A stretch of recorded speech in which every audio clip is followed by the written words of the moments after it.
கர்த்தருடைய பரிசுத்த நாமத்திற்கு மகிமுண்டாகட்டும். ஆண்டவராகிய இயேசு கிறிஸ்துவின் நாமத்தினாலே இனிய புத்தாண்டு நல்வாழ்த்துக்களை ஸ்வீட் ஊழியத்தின் சார்பாக தெரிவிப்பதில் மிகுந்த மகிழ்ச்சி அடைகின்றேன்.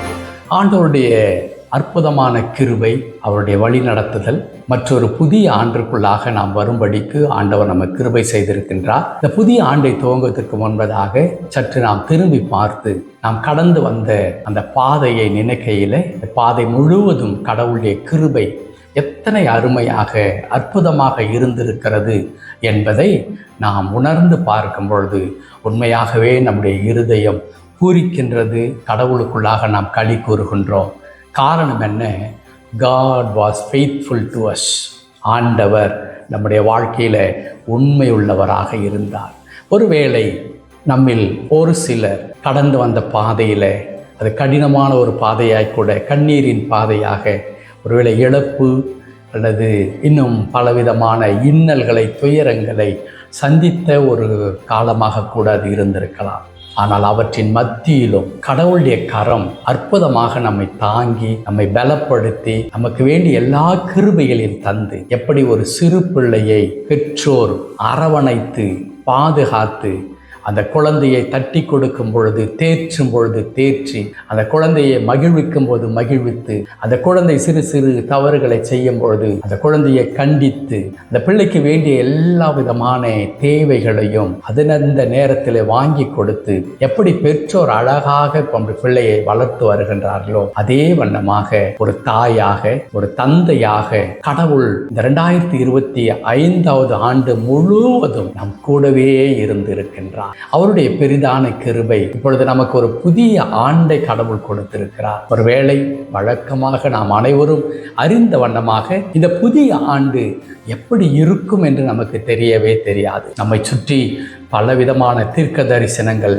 வந்து கொண்டே இருக்கிறது. அது மாத்திரமல்ல, ஜோசியத்தில் நம்பிக்கையுள்ள மக்களாக பிற மதத்தை சார்ந்தவர்கள் அவர்கள் கூட நிறைய காரியங்களை சொல்லி கொடுக்கிறார்கள். 26 என்ன விதமாக இருக்க போகிறது என்று சொல்லி, இப்படி பலதரப்பட்டதான காரியங்கள் 26 குறித்து சொல்லப்படும் பொழுது நம்முடைய தனிப்பட்ட வாழ்க்கையில் இந்த ஆண்டு எப்படி இருக்கும், என்ன நடக்க போகிறது என்ற கேள்வியெல்லாம் நமக்குள்ளாக வருவது இயல்புதான். அது மாத்திரமல்ல, பல நேரங்களில் நாம் நினைப்போம், கடந்த ஆண்டிலே என்னுடைய எதிர்பார்ப்புகள், என் தேவைகள், நான் விரும்பினவைகள், நான் காத்திருந்த காரியங்கள் கைகூடி வரும், ஆண்டவர் எனக்கு உதவி செய்வார் என்று நான் நினைத்திருந்தேன். ஆனால் கடந்த ஆண்டிலும் அது நிறைவேறவில்லை என்ற ஏக்கம் எனக்கு இருக்கிறது. இந்த ஆண்டிலாகிலும் ஆண்டவர் எனக்கு உதவி செய்ய மாட்டாரா என்ற வாஞ்சை அல்லது ஒரு ஆவல் நமக்குள்ளாக இருக்கவும் செய்யும். என் அன்பு கடவுளுடைய பிள்ளைகளே, நிச்சயமாக இந்த ஆண்டிலும் கடவுள் நம் கூடவே இருக்க போகிறார் என்பதில் எந்த விதமான சந்தேகமும் இல்லை. ஸ்வீட் ஊழியத்திலும் ஸ்வீட் ஊழியத்தில் இணைந்திருக்கிறதான அன்பு கடவுளுடைய பிள்ளைகள் ஒவ்வொருவருக்காகவும் செபிக்கும் பொழுது ஆண்டவர் கொடுத்த ஒரு அற்புதமான ஒரு வார்த்தை, அந்த வார்த்தையை உங்களோடு கூட நான் பகிர்ந்து கொள்ள நான் விரும்புகின்றேன். நிச்சயமாக இந்த வார்த்தை என்பது இந்த ஆண்டு முழுவதும் நமக்குள்ளாக இருந்து ஒரு பெரிய மாற்றத்தை அது நம்முடைய வாழ்க்கையில் கொண்டு வரும் என்று சொல்லி நான் ஆணித்தரமாக நான் விசுவாசிக்கிறேன். காரணம் என்ன? இது கடவுளுடைய வார்த்தை, ஒரு மனிதனுடைய வார்த்தை அல்ல. ஒரு மனிதனுடைய வார்த்தையாக இருந்தால் அது என்றைக்கோ மறந்து போயிருக்கும். ஆனால் இன்றைக்கும் வேதத்தில் அந்த வார்த்தை இடம்பெற்றிருக்கிறது என்றால் அது ஆண்டவரால் வெளிப்படுத்தப்பட்ட ஒரு வார்த்தையை மாத்திரமல்ல, ஆண்டவர் அந்த வார்த்தையில் உயிரை வைத்திருக்கின்றார். ஒவ்வொரு ஆண்டும் அந்த வார்த்தையானது செயல்பட்டு கொண்டே இருக்கிறது. இப்பொழுது இந்த புதிய ஆண்டில் கடவுள் அந்த வார்த்தையை நமக்கு சொந்தமாக்கி கொடுத்திருக்கிறார். நம்மோடு கூட அந்த வார்த்தையை கொண்டு பேசுகிறார். ஆகவே அன்பு கடவுளுடைய பிள்ளைகளே, இந்த ஆண்டில் நமக்கு கொடுத்திருக்கின்ற ஆண்டவர் அந்த வார்த்தை நிச்சயமாய் கிரியை செய்யும். ஆகவே தான் நான் ஜெபத்தோடு கூட இந்த வசனத்தை உங்களிடத்தில் நான் பகிர்ந்து கொள்ளுகின்றேன். ஏசாயா தீர்க்கதரிசியின் புத்தகம் 60ஆம் அதிகாரம் 1வது வசனம், எழும்பி பிரகாசி, உன் ஒளி வந்தது, கர்த்தருடைய மகிமை உன்மேல் உதித்தது. அனைவருக்கும் தெரிந்த நம் மனப்பாடமாக நாம் சொல்லக்கூடிய வசனங்களில் இவையும் முக்கியமான ஒன்று தான். ஆனால் இந்த 2026 கடவுள் ஞாபகத்தை கொண்டு சென்ற இடம் எது என்றால் இந்த வசனத்தின் 2வது பகுதி இருக்கிறதல்லவா, கர்த்தருடைய மகிமை உன்மேல் உதித்தது என்று சொல்லி இந்த பகுதியை தான் ஆண்டவர் இந்த ஆண்டின் வாக்குத்தத்தமாக நமக்கு கொடுத்திருக்கின்றார். என் அன்பு கடவுளுடைய பிள்ளைகளே, ஒரு மகிமையின் ஆண்டாக இந்த ஆண்டு இருக்க போகிறது. மகிமை நிறைந்த ஒரு ஆண்டாக இது இருக்க போகிறது. இந்த மகிமை என்பது என்ன? மகிமை என்பது நம்மை மேன்மைப்படுத்துகின்ற, நம்மை பெருமைப்படுத்துகின்ற, நம்மை எல்லாரும் சுற்றி பார்த்து வியக்கின்ற, கவனிக்கின்ற, நம்மை குறித்து அனைவரும் மகிழ்ச்சி அடைகின்றதான ஒரு காரியத்தை தான் இந்த மகிமை என்ற வார்த்தை நமக்கு கொண்டு வருகிறது. ஆனால் இந்த மகிமை என்பது எங்கே இருந்து வரப்போகிறது, ஏன் வரப்போகிறது, எப்படி வரப்போகிறது என்றால் அது நம் மூலமாக அல்ல, நாம் முயற்சிப்பதின் மூலமாக அல்ல. மாறாக கர்த்தருடைய வார்த்தை அழகாய் சொல்லுகிறது, கர்த்தருடைய மகிமை உன்மேல் உதித்தது. 2 காரியம் மிக அழகாக எழுதியிருக்கிறது. ஒன்று, நமக்குள்ளாக காணப்பட போகின்ற அந்த மகிமை இருக்கிறதே, அது நம்முடைய மகிமை அல்ல, அது கர்த்தருடைய மகிமை. கர்த்தருடைய மகிமை என்று சொன்ன உடனே கடவுளுடைய மகிமை எப்பேற்பட்டது என்ற கேள்வி நமக்கு எழும்பும்.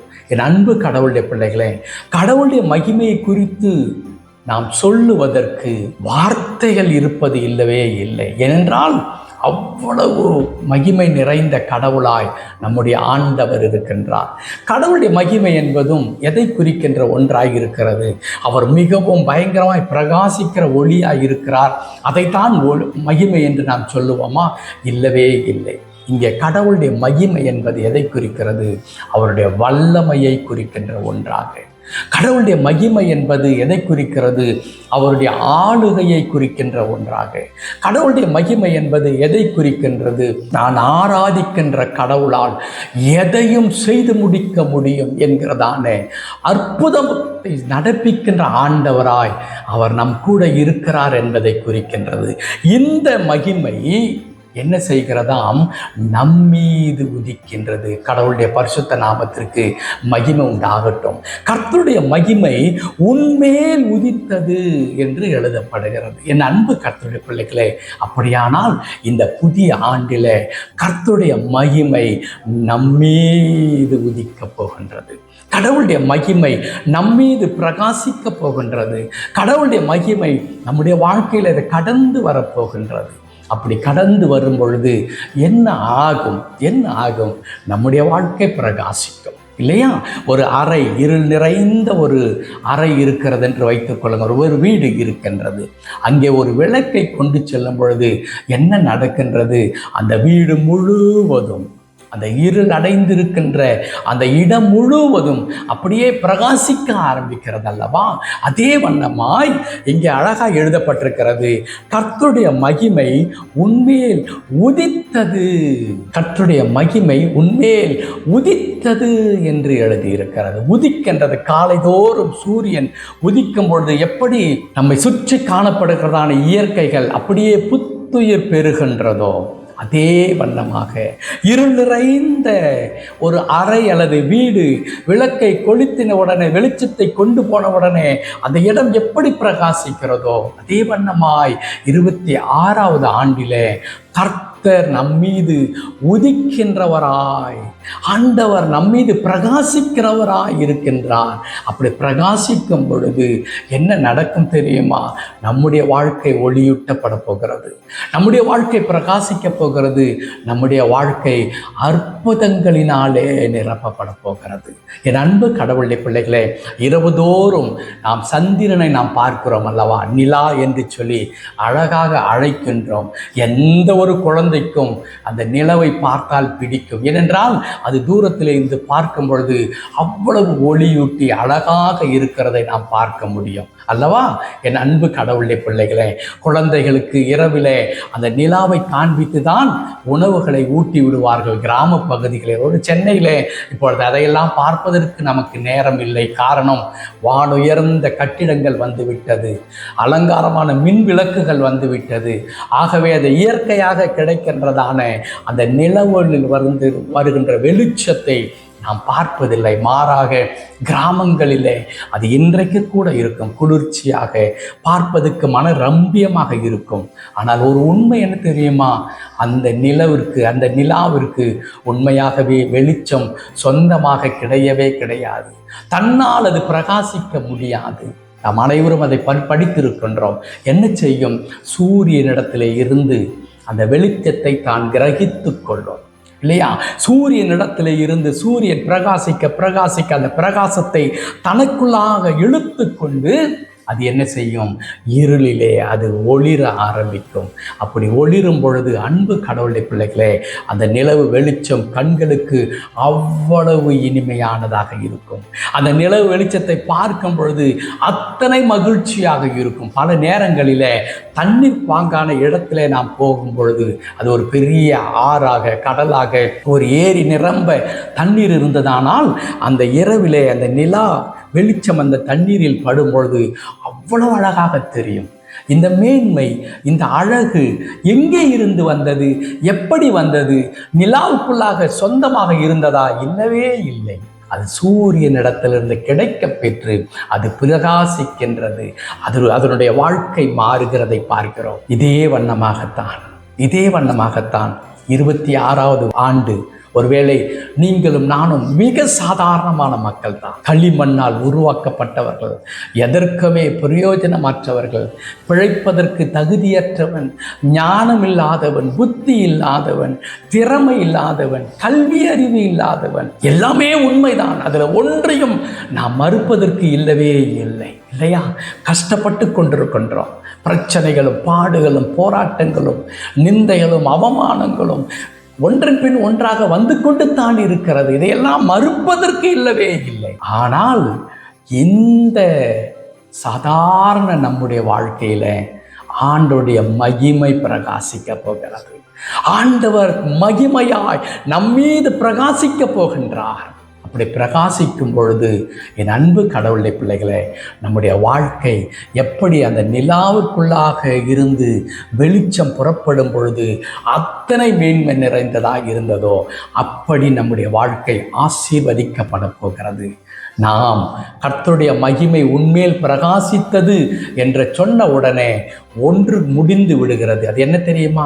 இனிமேல் நாம் இருள் அடைந்தவர்கள் அல்லவே அல்ல. இருளுக்கும் நமக்கும் இனி சம்பந்தம் இருக்க போவது இல்லவே இல்லை. இருளெல்லாம் முடிந்து விட்டது. ஏன்? இயேசு நம்முடைய ஆண்டவருடைய அந்த மகிமையின் ஒளி நம் மீது பிரகாசிக்கிறது. இருளான நம்முடைய வாழ்க்கை மறைந்து விடப்போகிறது. இரண்டாவதாக அந்த மகிமை பிரகாசித்து நம் மூலமாக இந்த உலகத்திற்கு அந்த வெளிச்சம் பிரகாசிக்கும் பொழுது இனிமேல் நம்மை பார்த்த பார்வை மாறப்போகிறது. இன்னொரு வார்த்தையில் சொல்ல போனால், இதுவரையிலும் நான் பிரயோஜனமற்றவராக நாம் இருந்தோம், ஒன்றுக்கும் பிரயோஜனம் இல்லாதவர்கள் என்ற பெயரை பெற்றிருந்தோம். ஆனால் கடவுள் இந்த ஆண்டில் நம்மை அநேகருக்கு ஆசீர்வாதமாக கடவுள் வைக்கப் போகிறார். அநேகருக்கு முன்பதாக மேன்மையாய் கடவுள் நம்மை நிறுத்தப் போகிறார். அநேகருடைய வாழ்க்கையில் நம்மை பார்த்து வியக்கத்தக்கதான தருணங்களை கடவுள் உண்டாக்கி தரப்போகிறார். முதல்ல சொன்னேன், நம்முடைய வாழ்க்கையில் இருந்த இருள் நீங்கிவிடும். இரண்டாவதாக சொன்னேன், நாம் ஆசீர்வாதமாக நாம் இருப்போம் இந்த ஆண்டிலேயே. கர்த்தருடைய மகிமை நம்மீது வந்திருக்கிறபடினாலே. மூன்றாவதாக, அப்படி மகிமை நம்மீது வரும் பொழுது ஆண்டவர் அந்த வார்த்தை முதல் பகுதி சொல்லுகிறது, எழும்பி பிரகாசி, உன் ஒளி வந்தது என்று. அநேகருக்கு நீங்கள் வழிகாட்டிகளாக இருக்க போகிறீர்கள். அநேகருக்கு பிரயோஜனமானவர்களாக இருக்க போகிறீர்கள். அநேகருக்கு நீங்கள் உங்கள் மூலமாக நன்மை உண்டாகின்ற ஒரு ஆண்டாக இந்த ஆண்டு இருக்க போகிறது. அன்பு கர்த்தருடைய பிள்ளைகளே, ஒரு அற்புதமான ஒரு வார்த்தை, மகிமை உன்மேல் பிரகாசித்தது. கர்த்தருடைய மகிமை உன்மேல் பிரகாசித்தது. ஆகவே 25வது வருடத்தில் நான் ஒரு தோல்வியின் சின்னமாக நான் வாழ்ந்து கொண்டிருந்தேன். ஒரு அவமானத்தின் சின்னமாக நான் வாழ்ந்து கொண்டிருந்தேன். என்னை பார்க்கிறவர்கள் அனைவருமே என்னை பார்த்துவிட்டு தூரம் கடந்து போகின்ற ஒரு நிலை என் வாழ்க்கையில் இருந்தது என்று நீங்கள் நினைக்கலாம். ஆனால் 26ல் கர்த்தருடைய மகிமை உங்கள் மீதும் என் மீதும் பிரகாசிக்க போகிறது. நாம் பிரகாசிக்க போகிறோம். அநேகருக்கு அது ஒளியை கொடுக்க போகிறது. ஆம் அன்பு கடவுளுடைய பிள்ளைகளே, யாக்கோபு அவன் தன்னுடைய மாமா வீட்டிற்கு கடந்து செல்லும் பொழுது சூரியன் அஸ்தமித்தது. ஆனால் அவன் பெனியேலை கடக்கும் பொழுது சூரியன் உதயம் ஆயிற்று. 26 நம்முடைய சூரியனாகிய ஆண்டவர் நம்மீது உதிக்கப் போகிறார். நம்முடைய வாழ்க்கை மகிமை நிறைந்த வாழ்க்கையாய் மாறப்போகிறது. ஆகவே என் அன்பு கடவுளுடைய பிள்ளைகளை, எப்படி 25ஆம் ஆண்டை நீங்கள் விட்டு 26க்குள் பிரவேசித்தீர்களோ அதே வண்ணமாய் கடந்த ஆண்டிலே உங்களுக்குள்ளாயிருந்த தோல்வியையோ அவமானத்தையோ நிந்தையையோ நீங்கள் கடந்து வந்ததான அந்த வேதனையின் அந்த பாதையை மறந்து விடுங்கள், முற்றுப்புள்ளி வைத்து விடுங்கள். அதை அழித்து போடுங்கள் உங்களுடைய நினைவில் இருந்து. ஏன் தெரியுமா? ஒரு மகிமையின் ஆண்டு உங்களுக்கு துவங்குகிறது. கடவுள் உங்கள் மீது பிரகாசிக்கிறார். நீங்கள் பிரகாசமாய் இருக்க போகிறீர்கள். பழையவர்களாய் அல்ல, ஒரு புதியவர்களாக நீங்கள் மாறப்போகிறீர்கள். ஆகவே என் அன்பு கடவுளுடைய பிள்ளைகளை, இந்த ஆண்டு முழுவதும் ஆண்டவருடைய பிரகாசமாகிய அந்த மகிமை உங்கள் வாழ்க்கையில் காணப்படும், உங்களுடைய குடும்பத்தில் காணப்படும், உங்கள் தொழிலில் காணப்படும், உங்களுடைய முயற்சிகளில் காணப்படும், உங்களுடைய ஊழியத்தில் காணப்படும், உங்களுடைய தனிப்பட்ட குடும்பத்தில் வாழ்க்கையில் அல்லது தனிப்பட்ட தேவைகளிலே அது காணப்படும்.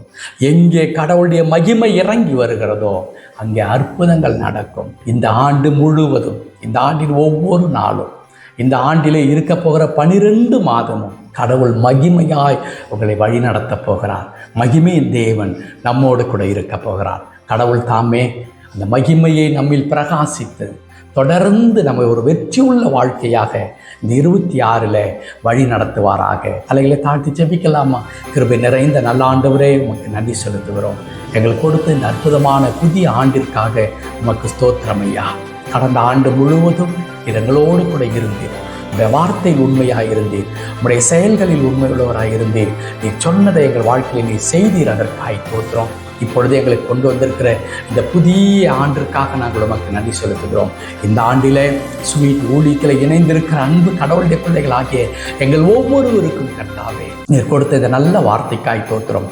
கர்த்தருடைய மகிமை உன்மேல் உதித்தது. ஆம் ஆண்டவரே, நாங்கள் மிகவும் கர்த்தாவே அற்பமானவர்கள், எளிமையானவர்கள், ஒன்றுக்கும் கர்த்தாவை உதவாதவர்கள். எங்கள் மீது உம்முடைய மகிமை கர்த்தாவை பிரகாசிக்கும் பொழுது எங்கள் வாழ்க்கை எப்படியாய் ஒளியூட்டப்படுகிறது ஆண்டவரே. இந்த ஆண்டிலே கர்த்தாவை அப்படியான ஒரு வாழ்க்கையை எங்களுக்கு வைத்திருக்கிறதுக்காக நாங்கள் உமக்கு நன்றி செலுத்துகிறோம். என்னோட இணைந்து ஜெபிக்கிற அன்பு கடவுளுடைய பிள்ளைகளை குடும்பமாக தனித்தனியே ஆண்டவரை நான் அர்ப்பணித்து ஜெபிக்கிறையா. கடந்த ஆண்டை காட்டிலும் இந்த ஆண்டு உமது பிள்ளைகளுக்கு மிகுந்த ஆசீர்வாதமான ஒரு ஆண்டா. ஏனென்றால் இது கர்த்தருடைய மகிமையினால் நிரப்பப்பட்ட ஒரு ஆண்டாக, கர்த்தருடைய மகிமையினால் நிரப்பப்பட்ட ஒரு வாழ்க்கையாக இந்த வாழ்க்கை இருக்க போவதற்காக உமக்கு ஸ்தோத்திரம். நம்முடைய பிள்ளைகளுடைய தொழிலிலே அது பிரதிபலிக்க போகிறது, வாழ்க்கையில் பிரதிபலிக்க போகிறது, படிக்கின்ற படிப்பில் அது பிரதிபலிக்க போகிறது, செய்கின்ற வேலைகளில் பிரதிபலிக்க போகிறது. உமது பிள்ளைகளுடைய வாழ்க்கை மகிமை நிறைந்த வாழ்க்கையாக இருக்க போகிறது. அதற்காய் ஸ்தோத்திரம். உமது பிள்ளைகள் சாதாரணமானவர்கள் அல்ல, அவர்கள் ஒளியூட்டுகிறவர்களாக அநேகருக்கு கர்த்தாவே உமது பிள்ளைகள் ஆசீர்வாதமானவர்களாக இருக்க போகிறார்கள். அதற்காய் ஸ்தோத்திரம். கடந்த ஆண்டவரே நாட்களிலே கூட இருந்த கடவுள் இந்த புதிய ஆண்டு முழுவதும் ஆண்டவரே நீர் அற்புதமாக நீர் வழி நடத்தப் போகிறீர். அதற்காய் ஸ்தோத்திரம். தொடர்ந்து பொறுப்பெடுத்துக் கொள்ளும், அற்புதங்களை செய்யும். மீட்பர் நாமத்தில் ஜெபிக்கிறோம் எங்கள் நல்ல பிதாவே, ஆமென். நம்முடைய கர்த்தராகிய இயேசு கிறிஸ்துவின் கிருபையும் பிதாவாகிய தேவனுடைய அன்பும் பரிசுத்த ஆவியானவரின் ஐக்கியம், சமாதானம், வழி நடத்துதல் கடந்த ஆண்டு முழுவதும் இருந்ததைப் போல இந்த புதிய ஆண்டில கடவுள் கொடுத்த வாக்கு தத்தத்தைப் போலவே கர்த்தருடைய மகிமை உண்மையை உதித்தது. அவர் ஒவ்வொரு நாளும் தம்முடைய மகிமையினாலே நிரப்பி நம்மை தொடர்ந்து வழி நடத்தி ஆசீர்வதிப்பாராக. ஆமென். May God bless you all. Thank you.